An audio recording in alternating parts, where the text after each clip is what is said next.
வானொலியில் நீங்கள் கேட்டு மகிழ்ந்த தென்கட்சி கோ. சுவாமிநாதன் அவர்களின் இன்று ஒரு தகவல் கதை தொகுப்பினை கேட்கலாம். தானத்துல சிறந்தது எது அப்படின்னு ஒரு கேள்வியை கேட்டு, தானத்துல சிறந்தது நிதானம் அப்படின்னு அதுக்கு ஒரு பதிலும் சொல்றவங்க உண்டு. நிதானம் ரொம்ப அவசியம், அதுவும் இன்றைய உலகத்துக்கு ரொம்ப அவசியம். இன்னைக்கு உலகம் ரொம்ப பரபரப்பா போய்கிட்டு இருக்குது. பொறுமையா இருக்கணும்னு நினைக்கிறவங்களால கூட அப்படி இருக்க முடியறதில்ல. பொறுமையை சோதிக்கிறது மாதிரி பல சம்பவங்கள், அதையெல்லாம் சந்திச்சே தீர வேண்டியிருக்குது. எங்கே போனாலும் கியூவில் நிற்க வேண்டியிருக்குது, எங்கே போனாலும் காத்துக்கிட்டு இருக்க வேண்டியிருக்கு. ஆஃபீஸ்லேயோ வீட்லேயோ கூட நீங்கள் நிதானமாக பொறுமையாக நடந்துக்க தெரியலன்னா உங்களுக்கு சிடுமூஞ்சி, முசுடு இப்படிலாம் பேர் வச்சுருவாங்க. அது உங்களுக்கு தேவையா? சரி, வாழ்க்கையில் பொறுமைசாலின்னு பேர் வாங்கிறதுக்கு என்ன வழி? முதல் பாயிண்ட், நீங்கள் நினைக்கிறது, எதிர்பார்க்கறது, செய்யறது எல்லாமே 100% கரெக்டாக நடக்கணும்னு ஆசைப்படக்கூடாது. எதுவாக இருந்தாலும் அதில் ஓரளவுக்கு தவறு நடக்கலாம் அப்படிங்கிறத எதிர்பார்த்தே இருக்கணும். ஓரளவுக்கு அதை அனுமதிக்கணும். ஒரு நண்பரை 6 மணிக்கு ஒரு இடத்துக்கு வர சொல்லியிருக்கிறீங்க. 6 மணிக்கு அவர் வரல, உடனே பொறுமை இழந்து நடந்துக்கக்கூடாது. ஒரு 10 நிமிஷம் டிலே ஆகலாம். ஒரு வர்ற வழியில் பஸ்ஸு கூட ஏதாவது டிராஃபிக்கில் மாட்டியிருக்கலாம். அதெல்லாம் எதிர்பார்த்தே கொஞ்சம் காத்திருக்கிறதுல ஒன்றும் தப்பு இல்லை. சில சமயம் டிலே ஆகிறது கூட நல்லதாக முடியும். ஒரு பஸ்ஸை தவற விட்டுட்டு, ஐயோ கொஞ்சம் ஒரு 2 நிமிஷம் முன்னாடி வந்திருந்தா பிடிச்சிருக்கலாமே அப்படின்னு தவிச்சிக்கிட்டு இருப்பாங்க சில பேர். அடுத்தபடியாக வர்ற பஸ்ஸு நேரடியாக நீங்கள் போக வேண்டிய இடத்துக்கே கொண்டு போய் விடுற பஸ்ஸாக கூட இருக்கலாம். அது உங்களுக்கு முன்னாடி தெரியாதுல்ல. சில நெருக்கடியான சூழ்நிலைகளை தமாஷா எடுத்துக்கிறதுக்கு பழகிக்கணும். சில இடங்களுக்கு போகிறப்ப காத்திருக்கிறதுக்கு நம்ம மனசை தயார்படுத்திக்கிட்டே போகணும். ஒரு ரயிலுக்கோ பஸ்ஸுக்கோ அல்லது விமானத்துக்கோ கப்பல் பிரயாணத்துக்கோ போகிறப்போ அங்கே போய் நீங்கள் மணிக்கணக்கில் கூட காத்துக்கிட்டு தான் இருக்கணும். புறப்படுற நேரம் கூட மாறலாம். நீங்கள் போய் சேர்ந்ததும் அது உடனே புறப்படணும்னு கட்டாயமாக என்ன? அது மாதிரி சமயத்தில் படிக்கிறதுக்குன்னு சில சுவாரஸ்யமான புத்தகங்களையும் கையில் எடுத்துக்கலாம். உங்களை சுற்றி எவ்வளவோ சுவாரஸ்யமான சம்பவங்கள் நடந்துக்கிட்டு இருக்குதுல்ல, அதையெல்லாம் வேடிக்கை பாருங்கள். எதுக்காக காத்துக்கிட்டு இருக்கிறோமோ அந்த காரியத்தில் உண்மையாகவே நமக்கு ஒரு அக்கறை இருந்தால் நமக்கு போர் அடிக்காது. சில கோயில்களில் பார்த்துருப்பீங்க, தரிசனத்துக்காக பக்தர்கள் நாள் கணக்கில் காத்துக்கிட்டு இருப்பாங்க. அவங்களெலாம் அழுத்துக்கிறது இல்லை. ஆண்டவனை தரிசிக்கணுங்கிற உண்மையான அக்கறை இருக்கிறதுனால அவங்களுக்கு போர் அடிக்கிறது இல்லை. ஆனால் சில சினிமா தியேட்டரில் கூட பார்க்கலாமே, சினிமா கியூ கூட அப்படி தான். சாயந்தரம் 6 மணி ஆட்டத்துக்கு காலம்பரம் 6 மணிக்கே போய் கூட காத்துக்கிட்டு இருப்பாங்க. அவங்களுக்கெல்லாம் போர் அடிக்காது, படம் பார்க்குற ஆர்வம். இன்னொரு முக்கியமான விஷயத்தை நாம் பழக்கப்படுத்திக்கணும். லிவ் ஃபார் தி மூமெண்ட் அப்படிங்கிறாங்க நிபுணர்கள். ரொம்ப பேர் எப்படின்னா, அடுத்தபடியாக நடக்க போகிற விஷயத்திலேயே கவனமாக இருப்பாங்க. அந்த நினைப்புலேயே இந்த நிமிஷத்தை பொறுமை இல்லாமல் கழிப்பாங்க. ஒருத்தர் இருக்கார், அவர் எப்படின்னா ஆஃபீஸ் முடியறதுக்குள்ளேயே சார் 5 மணிக்கெல்லாம் ரெடியாக இருங்க, நாம் அந்த ஹோட்டலில் போய் டிஃபன் சாப்பிட்ணும் அப்படின்னு 4 மணிலேருந்து சொல்லிகிட்டு இருப்பார். 4:55 பரபரப்பாக ஓடி வருவார். 2 பேரும் புறப்படுவோம், ஹோட்டலுக்கு போவோம், சாப்பிட்டுக்கிட்டு இருப்போம். அப்படி சாப்பிட்டுட்டு இருக்கிறப்ப சார் சாப்பிட்டு முடித்ததும் நேராக ஒரு ஜவுளி கடைக்கு போகிறோம் அப்படிம்பார். பரபரக்க சாப்பிட்டு முடிப்பார், புறப்படுவார். ஜவுளி கடையில் அவசரமாக சீக்கிரம் பில் போடுங்க சார், சினிமாவுக்கு நேரம் ஆகிடும்பார். சினிமா தியேட்டரில் உட்காந்து அடுத்தபடியாக எங்கே டின்னர் சாப்பிட்றதுன்னு யோசனை பண்ணிகிட்டு இருப்பார். ராத்திரி படுக்கையில் விழுந்ததுக்கு அப்புறமும் நாளைக்கு காலையில் எழுந்திரிச்சதும் அதை பண்ணணும் இதை பண்ணணும்னு திட்டம் போட்டுக்கிட்டே இருப்பார். அதாவது எப்பவும் அடுத்த நிமிஷம், அடுத்த நாள், அடுத்த வாரம், அடுத்த வருஷம், இதுதான் அவங்க சிந்தனை. இந்த நிமிஷம் என்ஜாய்மெண்ட்டை அவங்க இழந்துடுறாங்களாம். அதனால தான் வாழ்நாள் பூரா பொறுமையின்மை, அவஸ்தை, அல்லல். அதனால் நாம் எல்லாரும் வாழ்க்கையில் நிதானமாக இருக்கிறதுக்கு கற்றுக்கணுமா. அதுக்காக இந்த நிதானத்துக்கு வேறு விதமான அர்த்தம் பண்ணிக்கக்கூடாது. ஒருத்தர் அப்படித்தான் ஒரு தடவை அவருடைய குதிரை காணாமல் போயிட்டு தான். அதுக்காக அவர் கவலைப்படலை, நிம்மதியாக இருந்தார், சந்தோஷமாக இருந்தார். என்ன சார் இது, உங்கள் குதிரை திருட்டு போயிட்டுதுங்கிறீங்க, நீங்கள் கவலைப்படாமல் இருக்கிறீங்களே அப்படின்னு கேட்டாங்களாம். அதுக்கு அவர் சொல்லியிருக்கார், நல்ல வேலை சார், கட்டியிருந்த குதிரை காணாமல் போயிருக்குது. நான் அது மேலே உட்காந்துருக்கிற சமயம் அது காணாமல் போயிருந்ததுன்னா, திருட்டு போயிருந்ததுன்னா நானும் சேர்ந்துல காணாமல் போயிருப்பேன் அப்படின்னாராம். எவ்வளவு நிதானமான ஆள் பாருங்க. ஒரு நாள் காலை நேரம் ஒரு குரு படுக்கையை விட்டு எழுந்திருக்கிறார். உடனே சீடர்களை பார்த்து எல்லாரும் இப்படி வாங்கங்கிறார். எல்லாரும் வர்றாங்க வேகமாக. என்னங்க வேணும் உங்களுக்கு அப்படிங்கிற மாதிரி எல்லாரும் குருவை பார்த்தாங்க பயபக்தியோட. குரு அந்த சீடர்களை பார்த்து, இதை பாருங்க, இப்போ நான் ஒரு சிக்கலான விவகாரத்தில் மாட்டிக்கிட்டு இருக்கிறேன், அதை நீங்கள் தீர்த்து வச்சா நல்லதுன்னார். சீடர்களுக்கு ஒன்றும் புரியல. என்ன இது இவர் இப்படி சொல்றாரு, நமக்குள்ள எல்லா விவகாரங்களையும் தீர்த்து வைக்கிறவர் நம்ம குருநாதர், அவருடைய விவகாரத்தை நாம தீர்த்து வைக்கிறதா, ஆச்சரியமா இருக்குதே, குருநாதருக்கே சிக்கலா அப்படின்னு யோசனை பண்ண ஆரம்பிச்சாங்க. இருந்தாலும் ரொம்ப பணிவா கேட்டாங்க, சுவாமி உங்களுக்கே சிக்கலா, இந்த உலகத்து சிக்கல்களுக்கும் சிரமங்களுக்கும் அப்பாற்பட்டவர் அல்லவா தாங்கள், அப்படிப்பட்ட உங்களுக்கு சிக்கல்னா அது எப்படி அப்படின்னாங்க. எனக்கு ஏற்பட்டிருக்கிற சிக்கல் அவ்வளவு பெருசு, ரொம்ப பெரிய விவகாரம் அது அப்படின்னார் குரு. கொஞ்சம் விவரமா சொல்லுங்க அப்படின்னாங்க இவங்க. இப்ப அந்த குரு விவரத்தை சொன்னார். அதாவது நேற்று ராத்திரி நான் ஒரு கனவு கண்டேன். அந்த கனவுல நான் ஒரு பட்டாம்பூச்சியா மாறிட்டேன். அப்படி மாறி ஒவ்வொரு மலரா பறந்து போய் உட்காந்து தேன் சாப்பிட்டேன் அப்படின்னார். சீடர்கள் இதை கேட்டதும் ரொம்ப திகைச்சு போயிட்டாங்க. என்ன இது, இது ஒரு பெரிய பிரச்சனையா, ஒரு சாதாரண கனவு கண்டதுக்காகவா இந்த காலை வேளையில நம்மளையெல்லாம் குருநாதர் இவ்வளவு அவசரமா கூப்பிட்டுருக்கார் அப்படின்னு நினைச்சாங்க. இருந்தாலும் கேட்டாங்க, இதுல என்ன சிக்கல் சுவாமி, கனவுங்கிறது எல்லாருக்கும் வரத்தானே செய்யும் அப்படின்னார் ஒரு சீடர். சீடர்களே, பிரச்சனை அது இல்லை. நான் இன்னைக்கு காலையில கண்ணு முழிச்சு பார்த்தப்போ நான் நானாக மறுபடியும் மாறிட்டேங்கிறத தெரிஞ்சுக்கிட்டேன். இதுல சிக்கல் என்னன்னா, இப்ப அந்த பட்டாம்பூச்சி தான் நானா ஆயிட்டதாக கனவு கண்டுகிட்டு இருக்கா அப்படிங்கிறது தான். ஒரு மனுஷன் பட்டாம்பூச்சி ஆகிறதாக கனவு காண முடியுங்கிறப்போ அந்த பட்டாம்பூச்சியும் மனுஷன் ஆகிறதாக கனவு காண முடியும் இல்லையா? இப்ப எனக்கு யதார்த்த நிலை தெரியணும், எது நிஜம்னு தெரியணும். நேத்து ராத்திரி நான் கண்டது கனவா, அல்லது இது பட்டாம்பூச்சி கண்டுகிட்டு இருக்கிற கனவா? இதுதான் குரு கேட்ட கேள்வி. இதை கேட்டதும் சீடர்கள் ரொம்ப குழம்பி போயிட்டாங்க. சுவாமி, இதுவரைக்கும் நாங்க தூங்குறப்ப பாக்குறது கனவுன்னும் மூழ்கிட்டு இருக்கிறப்ப பாக்குறது நனவுன்னு நம்பிட்டு இருக்கிறோம். இப்போ எங்களை ரொம்ப குழப்பிட்டீங்க, இதுக்கு பதில் சொல்ல எங்களுக்கு சக்தி இல்லை அப்படின்னு சொல்லிவிட்டாங்களாம். அதுக்கப்புறம் அந்த குரு சொன்னாராம், நினைவு தான் முக்கியமான அம்சம். முடிவு கட்டம்னா பகலின் நினைவுகளை விட இரவின் கனவுகளே ரொம்ப உண்மை. ஒருத்தன் தூங்க போனா தூங்கிக்கிட்டே இருந்தா அவன் காணும் கனவு பொய்ங்கிறத அவன் உணர மாட்டான். ஒவ்வொரு கனவும் காணும் பொழுது அது ரொம்ப உண்மையா தான் தெரியுது. ஒரு கனவு கூட உண்மை இல்லைன்னு கனவுல தோன்றுவதே இல்லை அப்படின்னார் குரு. அகில வாழ்வு அத்தனையும் சொற்பனம் கண்டாய் அப்படிங்கிறார் தாயுமானவர்.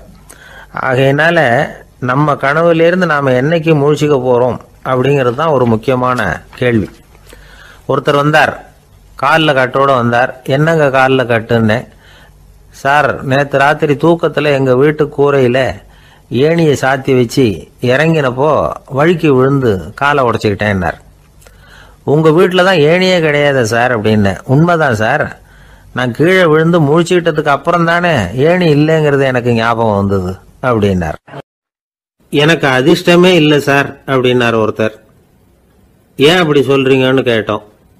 வியாபாரம் பண்ணலாம்னு ஒரு கடை வச்சேன், வேண்டியப்பட்டவங்க கூட என் கடையில் எதுவும் வாங்க மாட்டேங்கிறான், எல்லாரும் அடுத்த கடைக்கு தான் போறான் அப்படின்னு சொல்லி ரொம்ப அழுத்துக்கிட்டார்.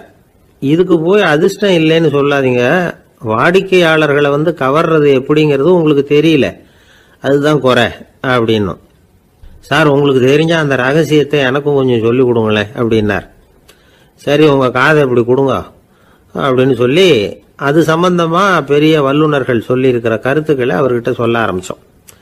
அதாவது இந்த வாடிக்கையாளர்களை கவர்றதுக்கு வல்லுநர்கள் பல ஆலோசனைகளை ஏற்கனவே சொல்லி வச்சிருக்கிறாங்க. அது சம்பந்தமா அனுபவப்பட்டவங்க, அதை தெரிஞ்சு வச்சுக்கணும். அதாவது கடை வச்சிருக்கிறவங்க எல்லாரும் இதை கொஞ்சம் காதில் வாங்கி வச்சுக்கணும்.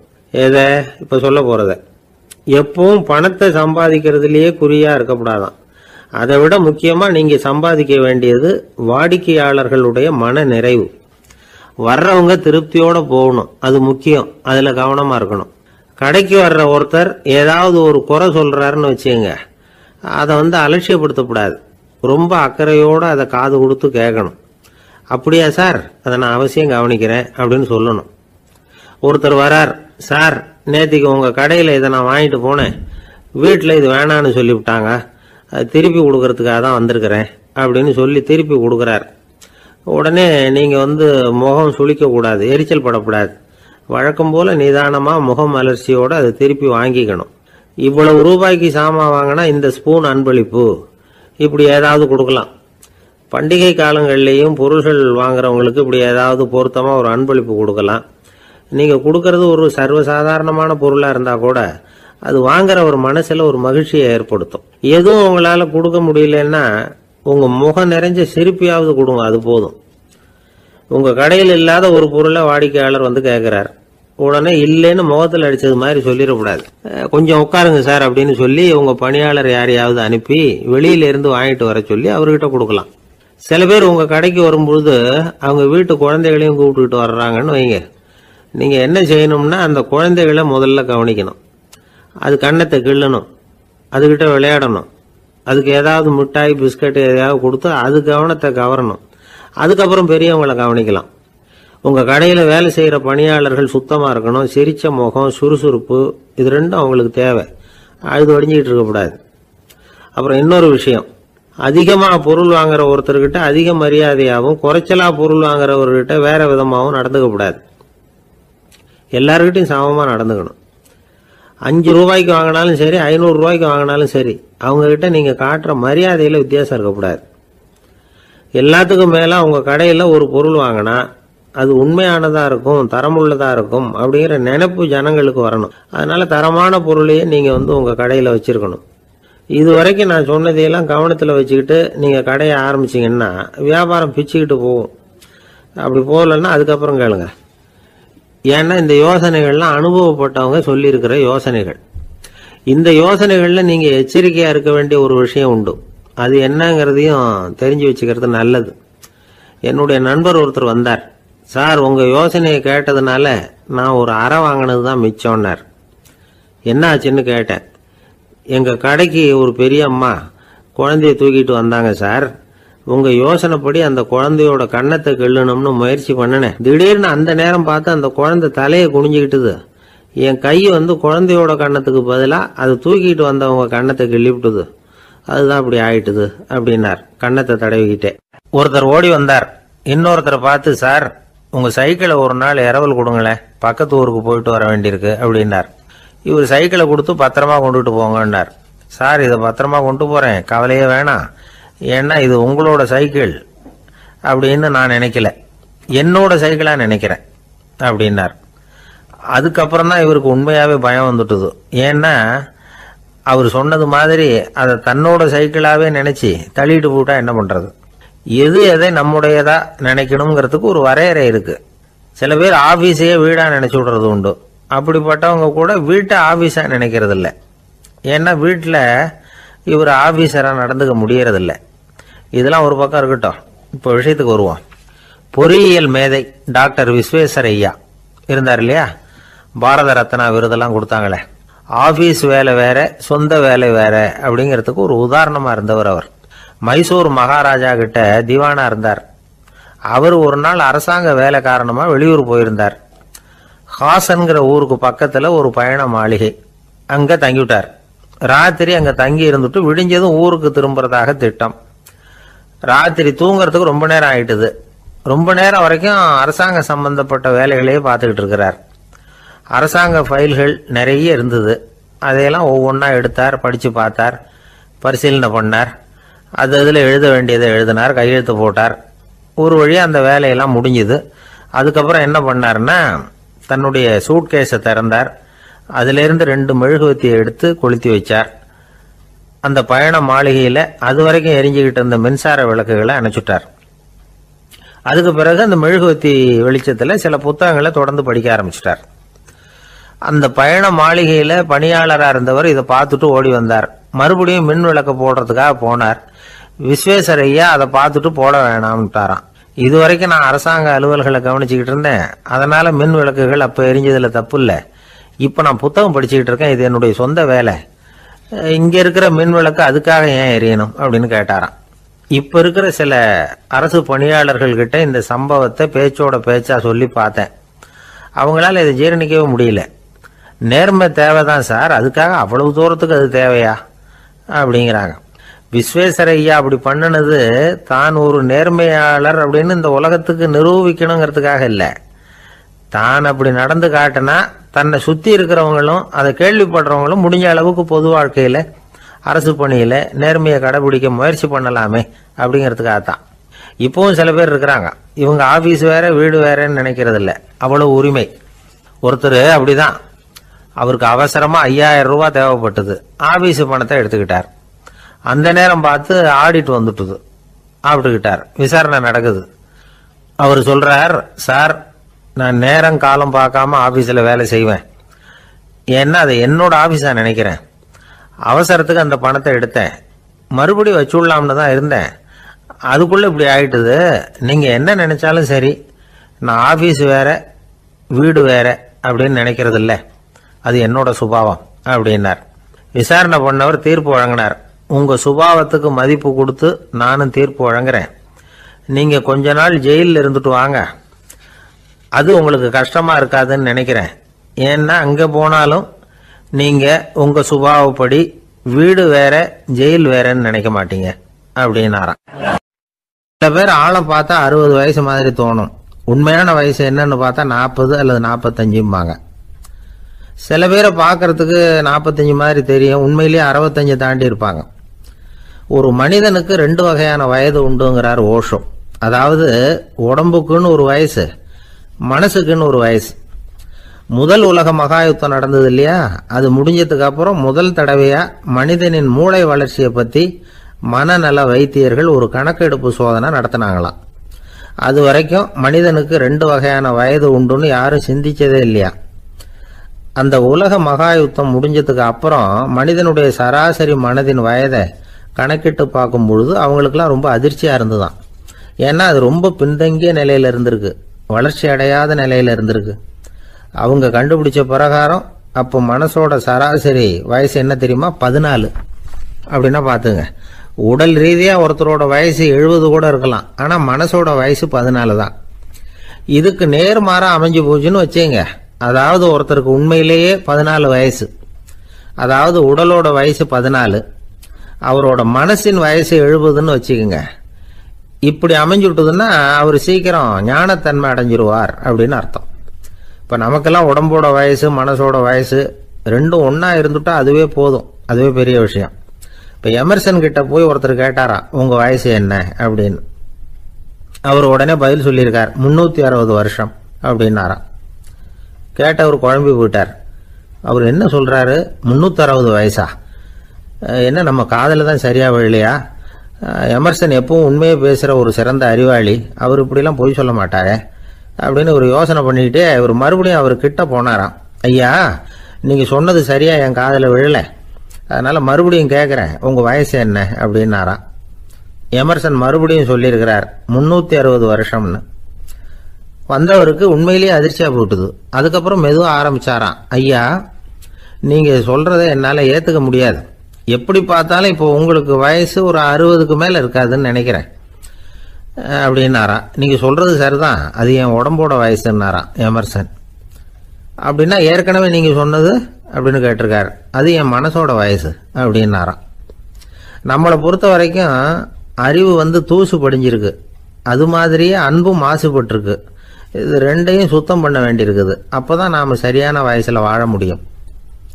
ஒரு ஆசாமி இருக்கிறார், அவருக்கு உடம்போட வயசு அதிகம், மனசோட வயசு ரொம்ப குறைச்சல், குழந்தை மாதிரி.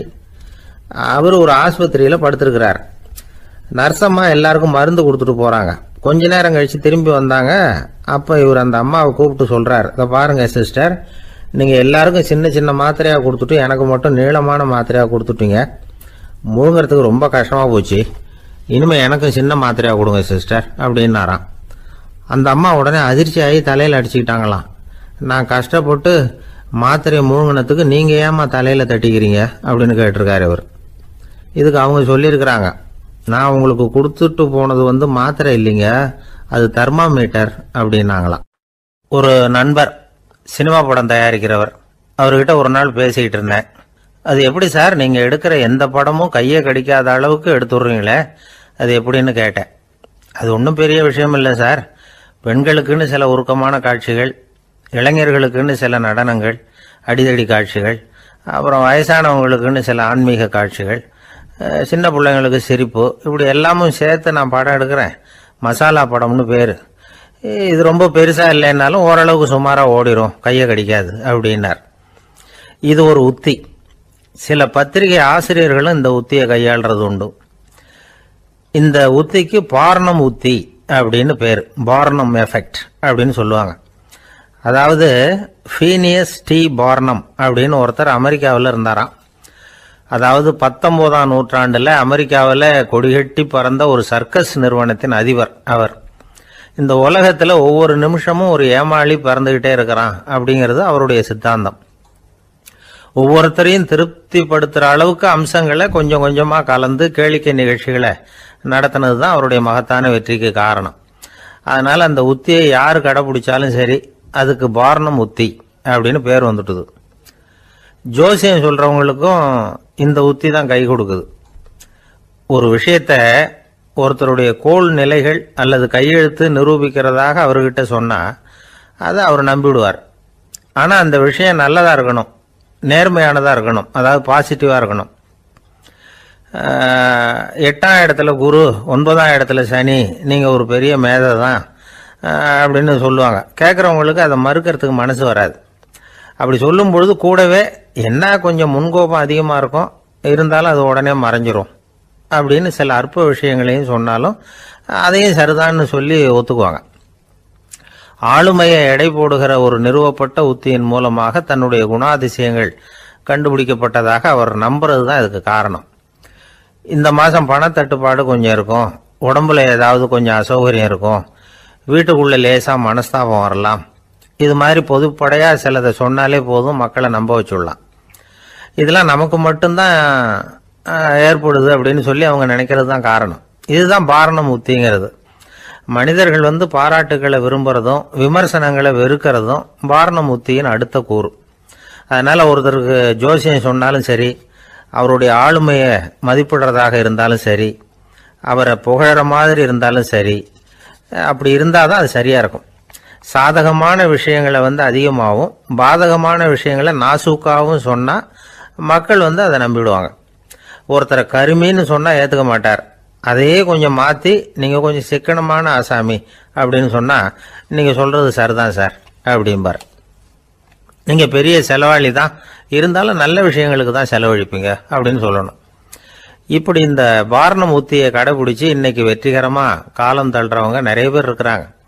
இந்த உலகத்தில் ஒவ்வொரு நிமிஷமும் ஒரு ஏமாளி பறந்துக்கிட்டே இருக்கிறான் அப்படிங்கிறது தான் ஃபீனியஸ் பார்னம் அவர்களுடைய நம்பிக்கை. அதை விட அடுத்தவங்களை ஏமாளியாக நினைக்கிற மனுஷர்கள் தான் இன்னைக்கு உலகத்தில் ரொம்ப அதிகம். ஒருத்தர் தன்னுடைய மேல் அதிகாரிகிட்ட போய், ஐயா ஒரு நாள் லீவு வேணும், என் தங்கச்சிக்கு கல்யாணம் அப்படின்னார். அவரு பார்த்தார், ஒரு 10 நிமிஷம் வெளியில் இருங்கன்னார். 10 நிமிஷம் கழிச்சு கூப்பிட்டார், இதை பாருங்க, நீங்கள் சொல்கிறது பொய். இப்போ உங்கள் தங்கச்சிக்கு ஃபோன் பண்ணேன், அவங்க தனக்கு 2 வருஷத்துக்கு முன்னாடியே கல்யாணம் ஆகிட்டதாக சொல்கிறாங்க அப்படின்னார். உடனே இவர் சொன்னார், சார் இப்போ நீங்கள் சொல்கிறதும் பொய்யாக தான் இருக்கணும், ஏன்னா நிஜமாக எனக்கு ஒரு தங்கச்சியே கிடையாது அப்படின்னார். ஒரு நீதிமன்றம், அங்கே ஒரு கொலை வழக்கு சம்பந்தமாக விசாரணை நடந்துக்கிட்டு இருக்குது. அந்த வழக்கறிஞர் ரொம்ப தீவிரமாக வாதாடிக்கிட்டு இருக்கிறார். தன்னுடைய கட்சிக்காரர் நிரபராதிங்கிறது அவருக்கு நல்லா தெரியும்.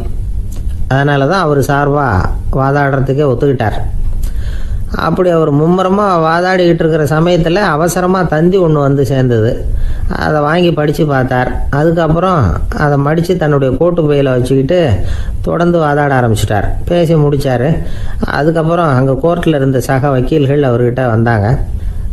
தந்தி ஒன்று வந்ததே என்ன விஷயம் அப்படின்னு விசாரிச்சாங்களாம். அப்போ அவர் சொல்லியிருக்கிறார், ஊரில் சிகிச்சைக்காக போயிருந்த என்னுடைய மனைவி இறந்து போனதாக தந்தி வந்திருக்குது அப்படின்னாராம். மற்ற வக்கீல்களுக்கு அதிர்ச்சி. என்னங்க இது, மனைவி இறந்ததை விட கேஸு முக்கியமாக உங்களுக்கு அப்படின்னு கேட்டிருக்கிறாங்க. இறந்து போன என் மனைவி மறுபடியும் திரும்பி வர போகிறதில்ல, ஆனால் என்னுடைய கட்சிக்காரர் ஒரு கொலை வழக்கில் மாட்டிக்கிட்டார், அவரும் நிரபராதி, அவர் உசுரை நான் காப்பாற்ற வேணாமா, இதுதான் என்னுடைய கடமை அப்படின்னாராம். இப்படி இவர் சொன்னதும் எல்லாரும் அப்படியே திகைச்சு போய் நின்றுட்டாங்களாம். சரி, கடமைக்கு முக்கியத்துவம் கொடுத்த அந்த வழக்கறிஞர் யார் தெரியுமா? அவர் தான் இரும்பு மனிதர் சர்தார் வல்லபாய் பட்டேல். குஜராத் மாநிலத்தில் 1875 அக்டோபர் 31 அன்றைக்கு ஜாவேரி பாய் அப்படிங்கிறவருக்கு 4வது பிள்ளையா அவர் பிறந்தாராம். இந்த ஜாவேரி பாய் யார் தெரியுமா? ஜான்சி ராணி லட்சுமி பாய் போர் படையில் ஒரு வீரராக பணிபுரிஞ்சவர். இளம் வயசில் வல்லபாய் படையில் ரொம்ப சிரமப்பட்டு படிச்சிருக்கார்.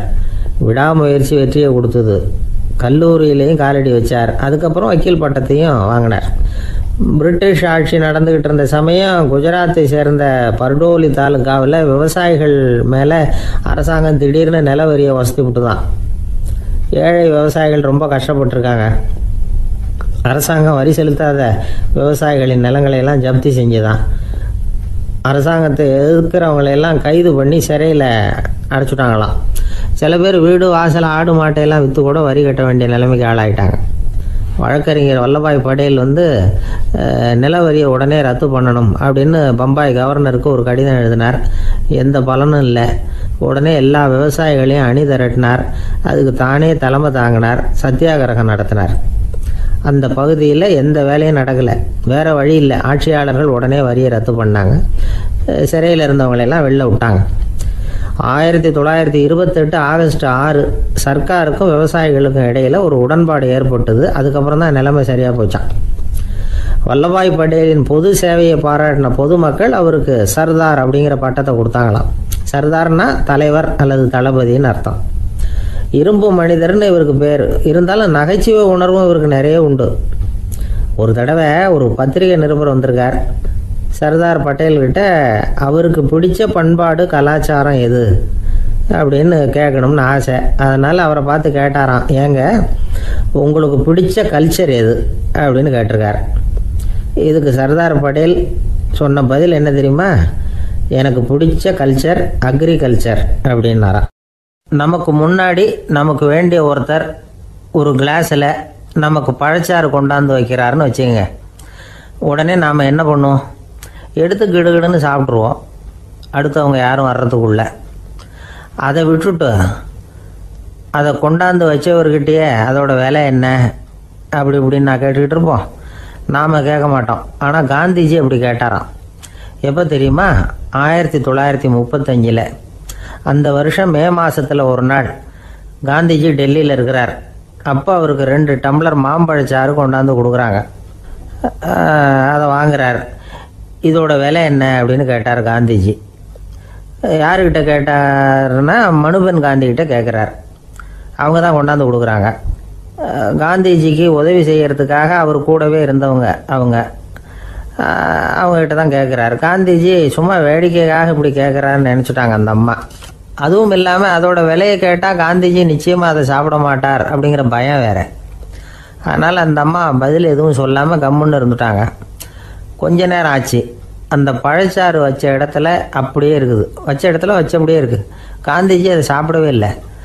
மனுபென் காந்தி பார்த்தாங்க. மெதுவாக காந்திஜிக்கிட்ட போய் அதை சாப்பிடுங்களேன் அப்படின்னாங்க. பழச்சாறு விலை என்னன்னு கேட்டேன். அதுக்கு பதில் இல்லை. அது முதல் தப்பு. பதிலை எதிர்பார்த்திருந்தும் அதை பற்றி விசாரிக்கலை. அது 2வது தப்பு. இப்படி 2 தப்புகளை பண்ணிவிட்டு என்கிட்ட இதை சாப்பிடுங்கன்னு சொன்னால் அது எப்படி அப்படின்னு கேட்டாராம் காந்திஜி.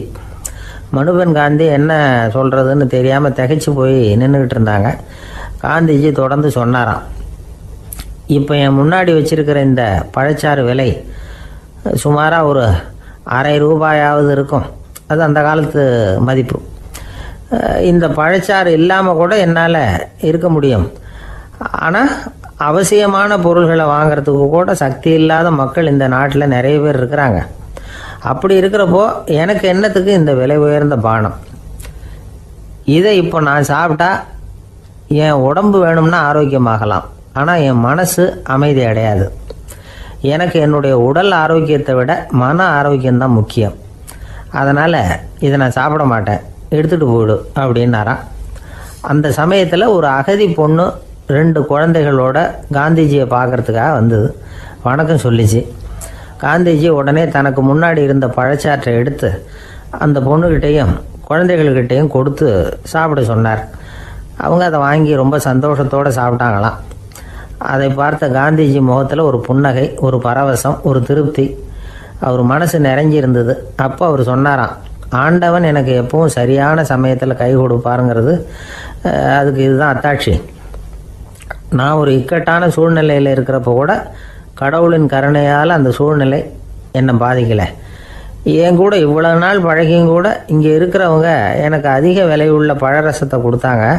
ஆனால் சரியான நேரத்தில் அதை சாப்பிட வேண்டியவங்களை என்கிட்ட அனுப்பி வச்சு என்னை சந்தோஷப்படுத்தினார் கடவுள், அவருக்கு நன்றி அப்படின்னாராம் மகாத்மா காந்தி. உடல் ஆரோக்கியத்தை விட மன ஆரோக்கியம்தான் எனக்கு முக்கியம்னு சொன்னார் பாருங்க. அதை நாம் எல்லாரும் மனப்பூர்வமாக இன்றைக்கி சிந்திச்சு பார்க்கணும்.